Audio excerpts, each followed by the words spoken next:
Bismillahirrahmanirrahim. Assalamualaikum warahmatullahi wabarakatuh. Alhamdulillahirabbil alamin wa bihi nasta'in ala umuri dunya waddin wassalatu wassalamu ala nabiyyina Muhammadin wa ala alihi wa sahbihi ajma'in. Amma ba'du. Rabbi shrah li sadri wa yassir li amri wahlul 'uqdatam min lisani yafqahu qawli. Ikhwah, kita selalu berharap, meminta, mohon kepada Allah agar Allah selalu mencurahkan rahmat, kasih sayang, petunjuknya kepada kita. Agar Allah selalu memandang kita dengan pandangan kasih sayang. Agar Allah selalu mengampuni dosa dan kesalahan kita. Dan agar Allah memberikan kepada kita selalu kebaikan dunia dan akhirat. Ikhwan, insyaAllah kita lanjutkan kembali pembahasan surat Al-Alaq. Kita selami kembali kandungan surat Al-Alaq ini. Walaupun gak akan terlalu dalam menyelaminya, karena kalau kita menyelam kandungan surat Al-Alaq ini atau surat apapun dan apapun dengan begitu dalamnya, ya waktunya ya kita menyelami ya bagian tengahnya aja lah insyaallah. Tapi insyaallah mudah-mudahan kita mendapatkan banyak pelajaran ibrah dari pembahasan kita ini. Kita lanjutkan di ayat yang ke-6 sekarang ini insyaallah sampai ayat yang ke-19. Seperti yang kita bahas kemarin, ini waktu turunnya beda dengan ayat 1 sampai 5 terkait dengan kelakuan Abu Jahal yang meletakkan kotoran unta ketika Rasulullah SAW sedang sujud di Masjidil Haram di samping Ka'bah. Dia bermaksud untuk menghalangi Rasulullah SAW dalam sholatnya, dalam dakwahnya. Allah turunkan surat Al-Alaq ayat 6 sampai 19 ini, kalla innal insana la yatagha ar-ra'ahu istaghna inna ila rabbika ruj'a ara'aita alladhi yanha 'abdan idza shalla ara'aita in kana 'alal huda aw amara bit taqwa ara'aita in kadzdzaba wa tawalla alam ya'lam bi anna Allaha yara kalla la in lam yantahi lanasfa'an bin nasiyatin kadzibatin khati'ah falyad'u nadiyah sanada'uz zabaniyah kalla la tuti'hu wasjud waqtarib. Janganlah seperti itu. Sungguh manusia itu begitu amat melampaui batas, katanya Allah Taala. Ini memang maksudnya adalah Abu Jahal. Insan di sini ya, Abu Jahal sangat melampaui batas, sama seperti Fir'aun yang Allah katakan idhab ila fir'auna innahu tagha, pergilah engkau Muhammad Musa kepada Fir'aun, dia sangat melampaui batas. Begitu juga Abu Jahal ini Allah katakan innal insana la yatagha. Tapi ini juga kebanyakan manusia memang la yatagha. Kenapa? Sebab dia yatagha, katanya Allah, melampaui batas. Oh iya, apa itu melampaui batas? Melanggar segala aturan Allah kan ya. Yang dilarang dikerjakan, yang disuruh malah ditinggalkan. Semaunya dia. Bahkan dia gak peduli menzolimi, menyakiti orang lain, yang penting dia senang. Menari-nari di atas penderitaan orang lain. Dia gak peduli orang lain susah, yang penting dia senang. Atau asal dia mendapatkan kesenangan walaupun menyusahkan orang lain, dia gak peduli sama sekali. Itu ya tunggu itu ya. Sedangkan itu jelas-jelas sudah batas-batasnya. Tapi ya inna insana la yatagha, katanya Allah. Sebanyak yang melanggar batas-batas itu. Kenapa dia yatagha? Ar-ra'ahu istaghna, ketika dia melihat dirinya serba mampu. Dia lihat dia yang bisa melakukan apapun yang dia mau. Dia lupa dengan apa yang kita bahas kemarin di awal surat Al-Alaq itu kan ya, bahwa semua harus kita gantungkan kepada Allah, bahwa Allah yang menguasai semuanya, bahwa Allah, kehendak Allah itulah yang terjadi, sementara kehendak kita tidak semuanya bisa terjadi kalau tidak bertepatan dengan kehendaknya Allah. Dia lupa itu. Ini seperti Qarun kan ya, Qarun berkata innama utituhu ala ilmin 'indi. Ketika Nabi Musa meminta Qarun membayar zakat, dia mengatakan hartaku ini adalah hasil dari jerih payahku, hasil dari usahaku, bukan karunia dari Allah. Tidak berlaku seperti Nabi Sulaiman yang mengatakan hadza min fadli rabbi liyabluwani asykuru am akfur. Nabi Sulaiman lihat semuanya adalah karunia Allah. Maka ketika manusia seperti Qarun yang lupa dengan karunia Allah, yang dilihatnya adalah kekuatannya, kehebatannya, kepintarannya, kecerdikannya, kejeniusannya, jerih payahnya yang dilihatnya, dia akan lihat gol. Kenapa dia lihat gol? Karena dia melihat ini, karena dia lihat dirinya serba mampu, karena dia nggak takut lagi kembali kepada Allah. Dia nggak takut, dia nggak merasa ada yang menguasainya, dia nggak merasa orang lain disakiti, nggak akan ada masalah. Dia lupa inna ila rabbika ruj'a, sungguh kepada Rabb mula akan dikembalikan. Sungguh kepada Allah lah kita akan dikembalikan. Dia lupa itu kita semua akan kembali kepada Allah, tuh lupa. Maka dia berlaku sewenang-wenang, semau-maunya. Maka kita ikhwah, jangan sampai kita ngerasa misalnya kita menafkahi atau kita kerja, kemudian hasilnya diberikan kepada anggota keluarga kita. Jangan sampai kemudian kita ngerasa kita bisa menafkahi mereka itu adalah hasil dari jerih payah kita, bukan rezeki dari Allah.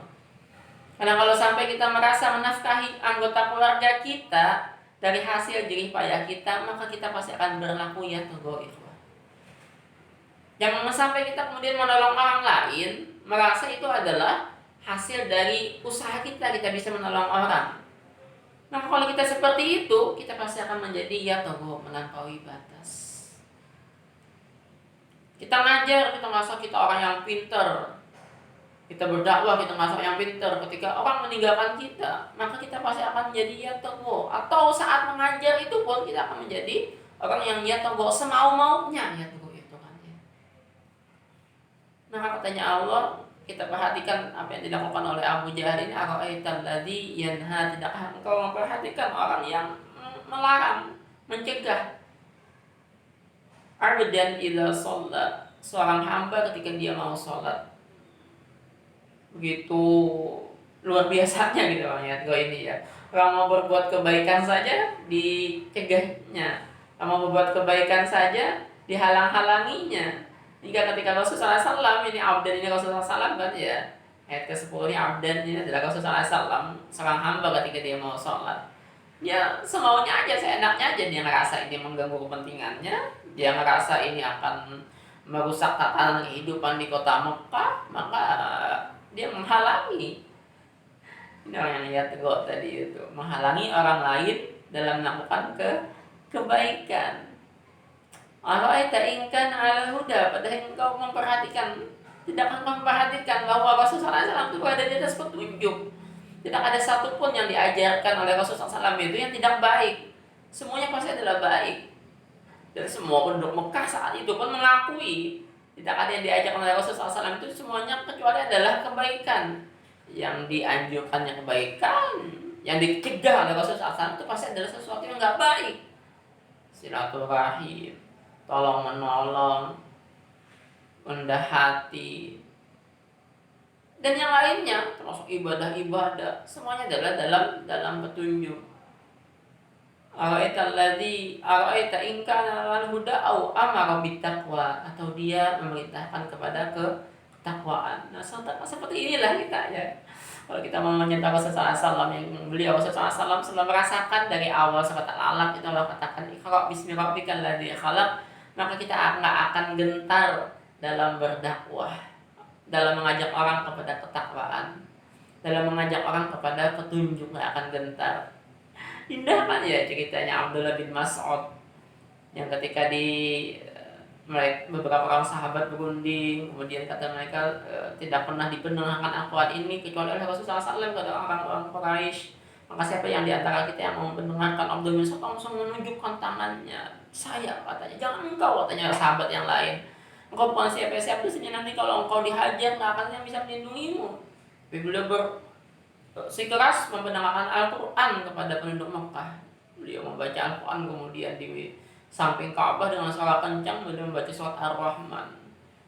Orang-orang Quraisy itu kemudian perhatikan apa yang dibaca oleh beliau. Mereka tahu ini adalah yang biasa dibaca oleh Muhammad, katanya mereka. Kemudian dihajarlah ini Abdullah bin Mas'ud ini. Tapi dengan sebab ini kemudian Al-Quran yang begitu indah itu masuk ke dalam diri-diri orang Quraisy. Inilah bentuk dari amara bittaqwa.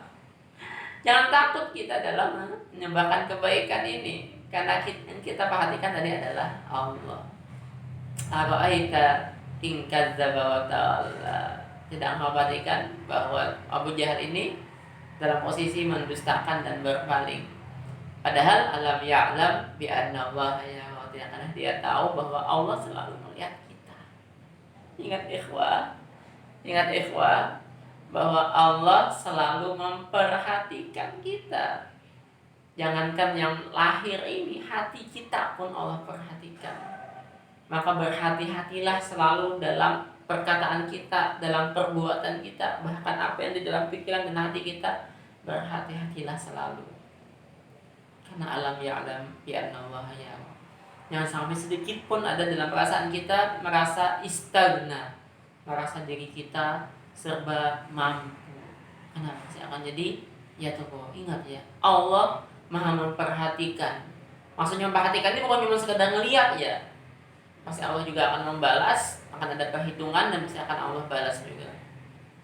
Kalla la in lam yantahi lanasfa'an bin nasiyah. Maka kalau orang yang melampaui batas ini tidak berhenti, kami akan menariknya di ubun-ubunnya. Nasiyatin kadibatin khati'ah. Ubun-ubun orang yang nasiyatin, orang-orang yang mendustakan, khati'ah, dan yang banyak berdosa. Falyad'u nadiyah, maka panggillah dengan suatu seruan. Sanad'uz zabaniyah. Falyad'u nadiyah, sanad'uz zabaniyah. Kami akan memanggil malaikat zabaniyah. Ini adalah malaikat penjaga neraka yang jumlahnya ada 19 orang yang Allah katakan dalam surat Al-Mudaththir, 'alaiha tis'ata asyar. Maka kalau orang kafir memanggil, siapa yang bisa melindungi? Kalau mereka memanggil sekutu-sekutunya, teman-temannya, maka Allah turunkan malaikat Zabaniyah, gak akan ada yang bisa melindungi nih malaikat yang begitu perkasa. Maka memang kalau gambaran tadi Allah katakan ditarik di ubun-ubunnya, karena memang gambaran adalah nafsu kita ada di dalam kepala kita ini ya.